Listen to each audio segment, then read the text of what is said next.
there's a military exit where we just keep going just the way we are, and we can even make it a heavier dose. And it's اشرح لي صدري ويسر لي أمري রহিম। গত রাতে America খার্গ আইল্যান্ডে ব্যাপক আক্রমণ চালিয়েছে। এমন ভাবে আক্রমণ করেছে যে খার্গ আইল্যান্ডের সকল স্থাপনা ধ্বংসস্তূপে পরিণত করেছে। আপনারা জানেন যে খার্গ আইল্যান্ডে একটা বেসামরিক বিমান চলাচল ব্যবস্থা ছিল, সে বিমান সদর দপ্তরটাকেও উড়িয়ে দিয়েছে এবং সেখানে 6টি উড়োজাহাজ ছিল, সে 6টি উড়োজাহাজও ধ্বংস করে দিয়েছে। এতগুলি শহরে গতকালকে আক্রমণ করেছে, যেগুলি প্রায় 50 থেকে 60টি শহরে আক্রমণ করেছে। তবে ইরানের রাজধানী তেহরানে তারা কোনো আক্রমণ করতে পারে নাই। ইরান তার প্রতিশোধ হিসাবে আজকে সকাল থেকে আরস ড্রোনের মাধ্যমে কুয়েতে ব্যাপক আক্রমণ করেছে এবং আমেরিকার সেই F-35 F-15 রাখা হ্যাঙ্গার 6টি হ্যাঙ্গার সম্পূর্ণরূপে নষ্ট করেছে। প্রত্যেকটা হ্যাঙ্গারে 3 থেকে 4টা করে বিমান থাকতো। কতগুলি বিমান ছিল কি বিমান ছিল না এই তথ্যটি এখন পর্যন্ত প্রকাশ হয়নি। Today, operating on children who would say I was lying on the ground after. Pentagon targeting chief and a 32-year State Department director say the Israeli military has been using a new class of cheap single-soldier drones to shoot people at close range, including They're saying the exact same thing. We don't know each other. We've never talked to each other. অপরদিকে Iran আজকে দিনের বেলা আরস drone দিয়ে বাহরাইনের Amazon data সেন্টারকে সম্পূর্ণরূপে ধ্বংস করে দিয়েছে। আমি ইতিপূর্বে আপনাদেরকে বলেছিলাম যে আরস ড্রোন হচ্ছে 2 থেকে 2500 কিলোমিটার পর্যন্ত পথ পাড়ি দিয়ে 400 কিলোমিটার গতিবেগে 2 থেকে 2500 পথ পাড়ি দিতে পারে এবং 1500 কেজি বিস্ফোরক বহন করতে পারে, রাডার ফাঁকি দিতে পারে। এই প্রযুক্তির যখন ড্রোন ইরান আবিষ্কার করেছে, সেই ড্রোনের খেলা আজকে দেখেছে পৃথিবী। আমাজন ডাটা সেন্টার সম্পূর্ণরূপে বিধ্বস্ত। কুয়েতের মার্কিন যে হ্যাঙ্গার, সেই হ্যাঙ্গারগুলি সম্পূর্ণরূপে বিধ্বস্ত। কুয়েতে অনেক সেনা, আমেরিকান অনেক সেনা হতাহত হয়েছে, সঠিক হিসাব দিচ্ছে না। শুধু উড়োজাহাজ যাচ্ছে আর জার্মানি নিয়ে যাচ্ছে আর লন্ডনে নিয়ে যাচ্ছে চিকিৎসা করার নামে। তারা কি আদৌ বেঁচে আছে কিনা এ বিষয়ে নিশ্চিত করা যাচ্ছে না। সম্মানিত ভাই বোন বন্ধুরা এবং আমার গুরুজনেরা, আমেরিকা এই আক্রমণের প্রতিশোধ নেওয়ার জন্য প্রায় 100 রিফুয়েলিং ট্যাঙ্কার আজকে মধ্যপ্রাচ্যে তারা মোতায়েন রেখেছে। যে কোনো সময় একটা বড় ধরনের আক্রমণ হতে পারে। অপরদিকে দখলদার রাষ্ট্রের সরকার নেতানিয়া সকল সেলগুলি অর্থাৎ মেয়েদের জন্য, স্পেশালি মেয়েদের জন্য সেলগুলি খুলে দেওয়ার অনুমতি দিয়েছে এবং সেলে যাতে তারা অবস্থান করতে পারে এই বিষয়টি সরকার বা প্রশাসন যেন নজর রাখে সে বিষয়টি বলেছে। তাহলে দেখা গেল আমেরিকা 100 রিফুয়েলিং ট্যাঙ্কার নিয়ে আসলো, আবার ইসরায়েল বলল যে সেল খুলে দাও। তাহলে কি অনেক বড় ভয়াবহ যুদ্ধ হচ্ছে।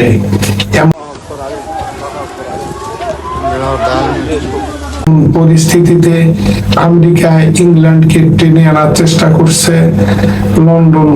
লন্ডনের বর্তমান যে প্রধানমন্ত্রী, সে এখন পর্যন্ত মুখ খুলেনি। তবে পরিস্থিতি এমন হতে পারে যে লন্ডন হয়তো আমেরিকা এবং ইসরায়েলের সাথে যোগ দিয়ে ইরানে আক্রমণ চালাতে পারে। ইরান দ্ব্যর্থহীন ভাষায় ঘোষণা দিয়েছে যে লন্ডন যদি আমাদেরকে আক্রমণ করে তাহলে তাদের বিরুদ্ধেও আমরা আক্রমণ করব। সম্মানিত ভাই বোন বন্ধুরা, মধ্যপ্রাচ্যের সাধারণ নাগরিকদেরকে ইরান সাবধান করে দিয়েছে যে আপনারা আমাদের ভাই, আপনারা সামরিক ঘাঁটি আমেরিকার যেখানে আছে সেখান থেকে কমপক্ষে 1 কিলোমিটার দূরে অবস্থান করবেন, 1 কিলোমিটারের কাছাকাছি কেউ অবস্থান করবেন না, যে কোনো সময় আমরা হামলা পরিচালনা করতে পারি। কেন 1 কিলোমিটারের কথা বললো সেই বিষয়টি আমি পরে বলবো। সম্মানিত ভাই বোন বন্ধুরা,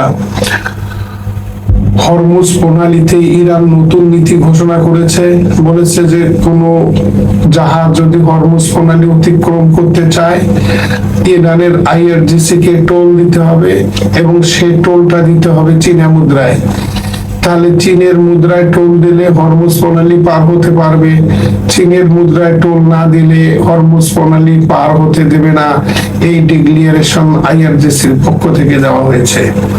অপরদিকে ইরানের আইআরজিসি প্রধান ঘোষণা দিয়েছে যে ইরান আপাতত খেলছে টেস্ট ম্যাচ, অর্থাৎ এখন পর্যন্ত ইরানের হাতে মজুদ থাকা খাইবার শেখান, সিজ্জিল, ফাতা, এই যে বড় বড় হাইপারসোনিক যে মিসাইলগুলি আছে, এই মিসাইলগুলি এখনো ইরান ব্যবহার করে নাই। যদি ইরান ব্যবহার শুরু করে তাহলে মধ্যপ্রাচ্যে আমেরিকার কোনো অস্তিত্ব থাকবে না। শুধু আমেরিকার অস্তিত্ব থাকবে না সেটাই না, আমেরিকাকে যারা সহযোগিতা করবে তাদেরও অস্তিত্ব থাকবে না। কারণ আমাদের খুররাম শাহ, আমাদের সিজ্জিল, আমাদের ফাত্তা, আমাদের হাইড্রোজেন বোমা যে পরিমাণে মজুদ আছে, একবার যদি 500 বোমা আমরা ইসরায়েলের দিকে মারি তাহলে ইসরায়েল যতই পারমাণবিক অস্ত্রধর দেশ হোক না কেন, 500 বোমা মারলে পৃথিবীর মানচিত্র থেকে হারিয়ে যাবে ইসরায়েল। অথচ আমেরিকার সরকার ঘোষণা দিয়েছে যে ইরানে আজকে তারা ভয়াবহ আক্রমণ করবে এবং ইরানে এমন আক্রমণ করবে যে আক্রমণ পৃথিবীবাসী আর দেখে নাই। ইরানের যে আক্রমণ পৃথিবীবাসী আর দেখে নাই কখনো, তাহলে কি আমেরিকা ইরানে পারমাণবিক বোমা মারতে চাচ্ছে নাকি ইউরোপের কোন সঙ্গী সাথীকে সাথে নিয়ে এসে আক্রমণ করতে চাচ্ছে, নাকি সৌদি আরবকে পারমাণবিক বোমার লোভ দেখিয়ে সৌদি আরবকে সাথে নিয়ে আক্রমণ করতে চাচ্ছে? এই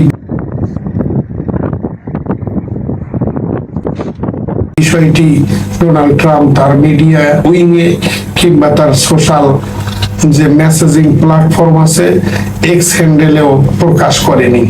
তবে ধারণা করা হচ্ছে যে আমেরিকা প্রচন্ড ধরনের প্রতিশোধ নেওয়ার জন্য ইরানের উপরে ক্ষিপ্ত হয়ে আছে, যে কোনো সময় একটা বড় যুদ্ধ বেজে যেতে পারে এবং তেলের লাইন এখন 2 দিক থেকেই বন্ধ, বাবেল মানদেবও বন্ধ, এমনকি বাবেল মানদেবও আজকে 2টি সৌদি আরবের জাহাজকে ক্রুজ মিসাইল দিয়ে ধ্বংস করেছে ইয়ামিনের হুথিরা।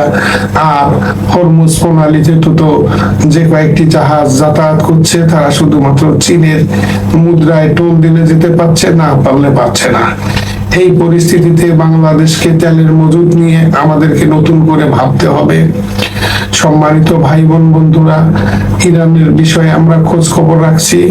সব থেকে বড় আশ্চর্যের খবর হচ্ছে যে আজকে ইসরায়েলের পশ্চিম তীরে অর্থাৎ গাজার পশ্চিম তীরে স্থানীয় জনগণ এবং সেটেলারদের মধ্যে গন্ডগোল হয়েছে। যখন স্থানীয় মানুষের বাড়ি ঘরগুলি ভেঙে তারা বসতি স্থাপন করার চেষ্টা করেছিল,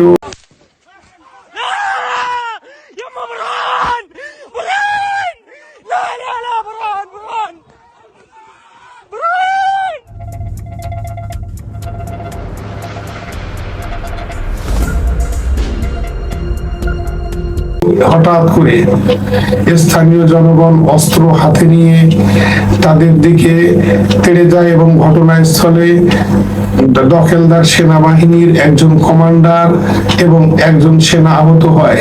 তার প্রতিশোধ হিসাবে পরবর্তীতে দখলদার সেনাবাহিনী নির্বিচারে গুলি করলে 4 জন মানুষ, নিরীহ সাধারণ মানুষ যারা গন্ডগোলের সাথে ছিল না, তারা শাহাদত বরণ করে। আল্লাহ তাদের শাহাদতকে কবুল করুন।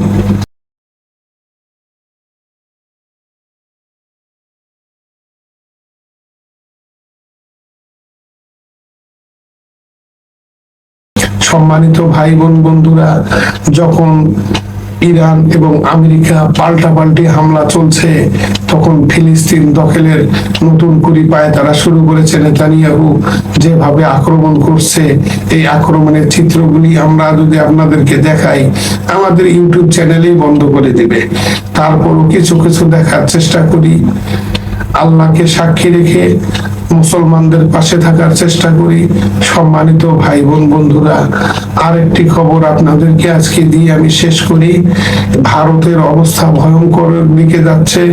কলিকাতা, আসাম, ত্রিপুরা, মিজোরাম এবং পাঞ্জাব এবং কাশ্মীর থেকে দলে দলে লোক সেই যন্তর মন্তর এলাকায় আসা শুরু করেছে। যন্তর মন্তর এলাকায় এসে এখন তাদের দাবি, নরেন্দ্র মোদীর পদত্যাগের দাবিতে তারা এখন আন্দোলন করছে, অহিংস আন্দোলন করছে।